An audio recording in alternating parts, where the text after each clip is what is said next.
नमस्कार दोस्तों, स्वागत है आपका केटी वॉइस स्टोरीज चैनल में।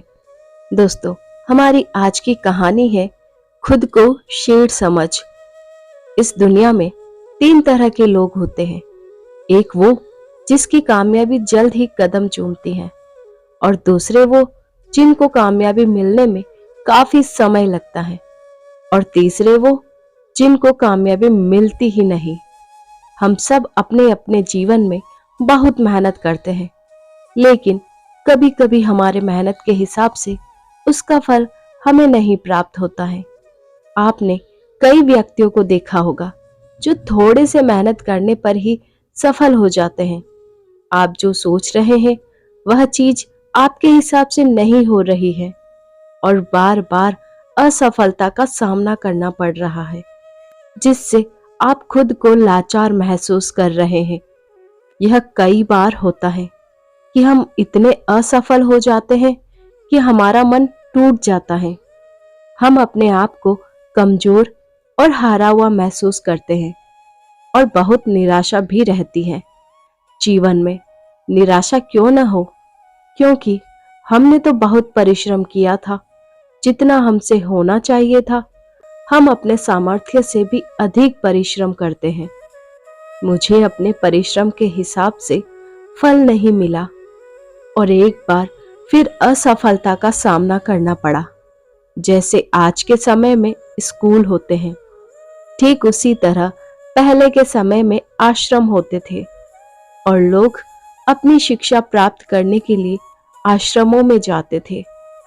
उस समय हर शिष्य अपने गुरु का बहुत सम्मान किया करता था। प्राचीन समय में लोगों को किताबी ज्ञान से ज्यादा व्यवहारिक ज्ञान सिखाया जाता था। प्राचीन समय में एक आश्रम हुआ करता था, जिसमें विभिन्न प्रकार के विद्यार्थी शिक्षा प्राप्त करते थे। वे शिक्षा प्राप्त करने के बाद अपने अपने राज्यों में वापस लौट जाते थे। उन्हीं में से एक राजवीर नाम का शिष्य था, जो अपने गुरु से शिक्षा प्राप्त करने अपने राज्य लौट आता था। वापस आने के बाद अपने काम में लग जाता है। समय के साथ साथ राजवीर बड़ा होता गया। राजवीर के परिवार की स्थिति अच्छी नहीं थी। उनके घर वाले सोचते थे कि जब राजवीर आश्रम से शिक्षा प्राप्त कर घर वापस आएगा तो वह बहुत ही सफल होगा और अपने परिवार का भला करेगा। लेकिन सब कुछ इसके विपरीत हुआ। राजवीर आश्रम से शिक्षा प्राप्त करके आया, लेकिन काम की तलाश में जब वह बाहर जाता तो उसे कोई काम नहीं मिलता। वह छोटी छोटी चीजों में असफल हो जाता था। राजवीर एक बार अपने नगर के राजा के दरबार में उपस्थित हुआ, क्योंकि राजा अपनी सेना में नए सैनिकों की भर्ती कर रहा था। राजवीर भी राजा की सेना में भर्ती होने के लिए राजा के महल पहुंच जाता है। राजवीर जब राजा के अधिकारियों के पास अपनी योग्यता को साबित करने के लिए जाता है तो उसके हाथ पैर कांपने लगते हैं। यह देख राजा के अधिकारी उसे बाहर कर देते हैं, यह कहते हुए कि तुम राजा की सेना में भर्ती होने के लायक नहीं हो। इस बात से राजवीर बहुत ही निराश हो जाता है, क्योंकि यह उसकी आखिरी उम्मीद थी। इसके बाद अपने घर वह दुखी मन से लौट आता है। घर वापस आने के बाद उसे आसपास के लोगों के ताने सुनने पड़ते हैं। कई लोग कह रहे थे, राजवीर इतना पढ़ा लिखा है, इसे कोई काम नहीं मिल रहा है। कोई कहता है यह आश्रम में ठीक से पढ़ा ही नहीं होगा। कुछ लोग तो यह भी कहते हैं इसके सोचने समझने की शक्ति ही कमजोर है। राजवीर शायद दिमाग से तेज नहीं है। लोग राजवीर को तरह तरह के ताने मारते थे, जिससे राजवीर बहुत ही ज्यादा परेशान हो गया था। एक दिन उसके मन में आत्महत्या करने का विचार भी आने लगा। फिर जैसे तैसे उसने खुद को संभाला। उसने अपनी सारी समस्या एक दोस्त को बताई। दोस्त ने कहा, राजवीर सुनो, मेरी सलाह मानो। तुम फिर एक बार आश्रम अपने गुरुजी से मिलने जाओ और उन्हें अपनी सारी समस्याएं बताओ। वह तुम्हारी सारी समस्याओं का समाधान कर देंगे। राजवीर पहले तो हिचकिचाता है, क्योंकि उसे आश्रम गए हुए बहुत दिन हो गए थे। वह सोचता है कि क्या गुरुजी मुझे पहचान पाएंगे या नहीं। हिम्मत जुटाते हुए वह आश्रम जाने के लिए तैयार होकर निकलता है। वहां पहुंचकर उसे पुराने गुरुजी मिलते हैं, जिन्होंने उसे बचपन में पढ़ाया था। अब वे बूढ़े हो चुके हैं। राजवीर उन्हें अपनी सारी समस्या बताता है। गुरुजी शांतिपूर्वक राजवीर की बातें सुनते हैं। राजवीर गुरु से कहता है, हे गुरुदेव, मैं कहीं भी जाता हूँ असफल हो जाता हूँ। मैं किसी भी परीक्षा में पास नहीं हो पाता हूँ। मैंने अपनी पढ़ाई अच्छी तरह से की है, फिर भी मैं अपने जीवन में एक असफल व्यक्ति हूँ, जिसकी वजह से मेरे दिमाग में तरह तरह के नकारात्मक विचार आ रहे हैं। गुरुजी कहते हैं, तुम परेशान मत हो, मैं तुम्हारी सारी समस्याओं को दूर कर दूंगा। उसके बाद गुरुजी राजवीर को एक कहानी सुनाने लगते हैं। एक चरवाहा जंगल में भेड़ और बकरियों को चराता था। भेड़ों को चराते चराते वह जंगल में इतना दूर चला गया कि उसे एक शेर का बच्चा मिला। शावक ने अभी तक अपनी आंखें नहीं खोली थी। छोटा बच्चा सबको प्यारा लगता है। जानते हुए भी कि वह शेर का बच्चा है, चरवाहे ने उसे उठा लिया और घर ले आया। शेर का शावक धीरे धीरे बड़ा होने लगा। भेड़ के बच्चों के साथ खेलता, घास खाता, भेड़ की तरह ही बोलता और अपने आप को भेड़ मानता था। अब शेर का बच्चा बड़ा हो गया था। एक दिन शेरों के झुंड ने भेड़ियों के झुंड पर हमला कर दिया। सभी भेड़ दौड़ने लगे और उस बच्चे ने भी उन भेड़ों के साथ भागना शुरू कर दिया। वह बड़ा हो गया था, लेकिन भेड़ों के साथ ही भाग रहा था। भेड़ों के झुंड में भागते हुए उस शेर के बच्चे को देखकर उस हमलावर शेर को बड़ा ही आश्चर्य हुआ। उसने भेड़ों की तरफ से अपना ध्यान हटाया और उस शेर के बच्चे को ही पकड़ लिया और उसे समझाने लगा कि तू क्यों डरता है, तू तो शेर है। दूसरा शेर जो भेड़ों के झुंड में भाग रहा था, उसने कहा, शेर तो जंगल का राजा होता है, उसकी दहाड़ से सभी जानवर कांपते हैं। हमलावर शेर उसे पकड़कर एक कुएं के पास ले गया और कुएं के अंदर उसका चेहरा दिखाकर कहता है, देख, तेरा चेहरा मेरे जैसा ही है और तेरे पंजे भी मेरे जैसे ही है। दूसरे शेर जो भेड़ के साथ पला था, ठीक है, मेरा चेहरा तेरे जैसा ही है, मेरे पंजे भी तेरे जैसे ही हैं, मगर तू तो बहुत शक्तिशाली है, मेरी आवाज से तो कोई डरता भी नहीं है। हमलावर शेर ने कहा, तेरी आवाज से भी लोग डरेंगे, बस तू खुद को शेर समझ। जिस दिन से तू खुद को शेर समझ लेगा, उस दिन से सब तुझसे डरेंगे। तुझे महसूस होगा कि तू भी एक शेर है, तेरे पास भी ताकत है और तू भी जंगल का राजा बन सकता है।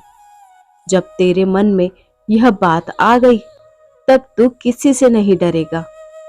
हमलावर शेर फिर कहता है, तू डर कर इसलिए भाग रहा था क्योंकि अब तक तू अपने आप को भेड़ समझता रहा। जब तू खुद को शेर समझने लगेगा, तेरे अंदर से यह डर भी खत्म हो जाएगा। यह डर तुम्हारे अंदर इसलिए था क्योंकि तू भेड़ों के साथ रहता था और खुद को भेड़ समझने लगा था, और बचपन से सभी ने तुझे भेड़ ही समझा है। तुझे अब तक किसी ने शेर कहकर पुकारा ही नहीं है, इसलिए अब तक तू खुद को भेड़ समझता आया है। कहानी को समाप्त करते हुए गुरुजी ने कहा, राजवीर, तुम्हारे भी जीवन में यही हो रहा है। तुम्हारे पास सारी योग्यताएं हैं, फिर भी तुम खुद को भेड़ ही समझ रहे हो। गुरुजी फिर कहते हैं, इसका सबसे बड़ा कारण है कि कोई तुम्हें प्रोत्साहित नहीं कर रहा है कि तुम भी कर सकते हो। तुम्हारे आसपास वाले असफल होने के डर का बीज तुम्हारे दिमाग में बो दिया है। बचपन से लोग तुम्हें अयोग्य ही बोल रहे हैं, जिससे तुम्हारी मानसिक दशा अयोग्य सी हो गई है। गुरुजी फिर कहते हैं, जब किसी व्यक्ति को लंबे समय तक अयोग्य और असफल बताया जाता है, तो वह अपने आप को कमजोर और लाचार समझने लगता है। इस दुनिया में प्रोत्साहित करने वाले लोग बहुत ही कम होते हैं और नकारात्मक ऊर्जा देने वाले लोग अधिक होते हैं। वे चाहते हैं कि तुम जीवन में सफल ना हो, क्योंकि वे तुम्हें आगे बढ़ते हुए नहीं देखना चाहते। जब कोई व्यक्ति सफल होता है, तो उसके आसपास वालों को सबसे अधिक दुख होता है। सफल होने से पहले तुम्हें खुद में बदलाव लाने का प्रयास करना चाहिए। जैसे शेर की तरह समझने की कोशिश करो। जब तुम अपने आप को योग्य मानने लगोगे, तो तुम्हें खुद पर भरोसा होगा और खुद ही सफल हो जाओगे। गुरु कहते हैं कि बच्चे को बचपन से ही यह शिक्षा दी जाती है कि तू कुछ नहीं कर सकता है। तू कोई काम करेगा तो उसमें तू असफल ही होगा। लेकिन अगर उसी बच्चे को यह सिखाया जाए कि तू शेर है, तू कर सकता है, तो यह विचार उसके दिमाग में बैठ जाएगा, जो उसे सामर्थ्य प्रदान करेगा। सफलता को प्राप्त करने के लिए जहां चाह वहां राह। हमें किसी भी बच्चे को कभी भी कमजोर या लाचार नहीं बोलना चाहिए। जब हम ऐसा कहते हैं, तो वह वास्तव में खुद को कमजोर और लाचार समझने लगता है। उसे लगने लगता है कि वह कुछ करने योग्य ही नहीं है, क्योंकि उसे बचपन से ही यह सिखाया जा रहा है कि वह ऐसा है, वह वैसा है और वह कुछ नहीं कर सकता। ये सभी विचार उसके दिमाग में बैठ जाते हैं, जिससे उसका आत्मविश्वास कमजोर हो जाता है। तब गुरुजी बोलते हैं, बचपन से ही तुम्हारे साथ भी यही होता आ रहा है। लोग तुम्हारे अंदर नकारात्मक ऊर्जा का बीज बोते आए हैं। आज वो बीज असफलता रूपी वृक्ष बन चुका है। तुम्हारे अंदर एक भय निवास कर रहा है कि तुम एक असफल व्यक्ति हो। तुम अपने जीवन में कभी कुछ नहीं कर सकते। सबसे पहले तुम खुद पर विश्वास करना सीखो। अपने अंदर सकारात्मक ऊर्जा भरो, तो फिर अपने आप सफल हो जाओगे। गुरुजी कहते हैं, कहीं जाने से पहले, कुछ करने से पहले अपने अंदर सकारात्मक ऊर्जा का संचार करो, फिर उस काम को करो। देखना, सफलता तुमसे दूर नहीं जाएगी। राजवीर के गुरु उसकी समस्याओं का समाधान करते हैं और उसे मार्गदर्शन देते हैं। इसके बाद राजवीर नए उत्साह के साथ काम करता है। अपनी मेहनत और गुरु के मार्गदर्शन से वह सफलता की ऊंचाइयों को छूता है और अपने लक्ष्यों को प्राप्त करता है। कहानी का मुख्य संदेश है कि सफलता को प्राप्त करने के लिए आत्मविश्वास और सकारात्मक सोच रखना चाहिए।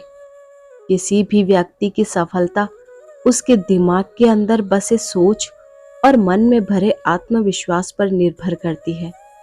अक्सर हमारे आसपास के लोग हमारे अंदर नकारात्मकता भरने की कोशिश करते हैं, लेकिन हमें उनकी बातों पर ध्यान नहीं देना चाहिए।